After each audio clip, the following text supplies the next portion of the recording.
Oke, sekarang kita akan belajar persamaan pada lensa cekung dan lensa cembung. Sama seperti cermin cekung dan cermin cembung, pada lensa juga terdapat persamaan ya, yang fungsinya untuk mencari jarak benda atau jarak bayangan ke lensa. Sebenarnya rumusnya masih sama, yaitu 1/f sama dengan 1/s plus 1/f aksen, di mana f adalah nilai fokus dari lensa, S adalah nilai jarak benda ke lensa, dan S aksen adalah jarak bayangan ke lensa. Yang perlu diingat di sini adalah ketentuan-ketentuannya. Ketentuan yang pertama, F bernilai positif pada lensa cembung dan F akan bernilai negatif pada lensa cekung. Ini adalah kebalikan dari cermin pada persamaan cermin.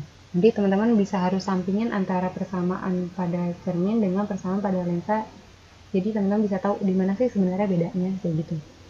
Lalu berikutnya ketentuannya adalah S aksen akan bernilai positif, berarti bayangan ada di belakang lensa. Dan S aksen yang nilainya negatif, maka bayangan ada di depan lensa. Oke, jadi saran saya kayak gitu teman-teman ya. Karena persamaannya itu sedikit mirip, teman-teman harus bandingin sendiri apa perbedaan antara persamaan pada lensa dengan persamaan pada cermin, terutama ketentuan-ketentuannya. Oke, sekarang kita akan bahas contoh soal dari persamaan lensa cekung dan cembung. Nah, di sini soalnya pertama, sebuah lensa cekung memiliki jarak fokus 5 cm, jarak fokusnya 5 cm. Jika benda terletak 7 cm di depan lensa, maka jarak bayangan dan letak bayangan terhadap lensa adalah, jelaskan dulu yang diketahui. Pertama, lensa cekung. Biar kita tahu ketentuan apa yang harus kita gunakan. Lalu jarak fokusnya 5 cm dan jarak bendanya 7 cm. Yang ditanya adalah letak dari bayangan. Kalau sudah diketahui ditanya, tinggal ditulis jawabnya. Rumusnya adalah 1/f sama dengan 1/s ditambah 1/s aksen. Masukkan nilainya ya, 1/f. Karena ini lensanya cekung, maka nilai f-nya adalah minus. 1/-5. S-nya nilainya 7 ditambah 1/s aksen. Tinggal pindah ruas ya. 1/s aksen sama dengan 1/5 dikurang 1/7 gitu ya, sama dengan 1/f aksennya. Kita samakan penyebutnya berapa? 35.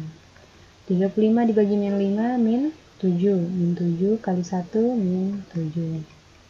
35 dibagi 7, 5. 5 dikali 1, 5. Tanda di antara mereka adalah min. Maka 1/s aksen sama dengan berhutang 7, berhutang lagi 5. Hutangnya makin banyak, maka min 12/35. Maka S aksen adalah 35/min12. Sederhanakan menjadi 2, atau boleh ya min 2, 11/12. Oke. Maka jarak bayangannya adalah sebenarnya 2. Ini ya, ini jarak bayangannya. Ini menunjukkan jarak bayangan. Nah, tadi kalau nilainya negatif, dia itu ada di depan atau di belakang? Masih ingat? Nah, kalau negatif, nilai S-nya negatif menandakan bayangan ada di depan lensa. Maka jawabannya adalah 12/11/2 di depan lensa yang A. Begitu ya caranya.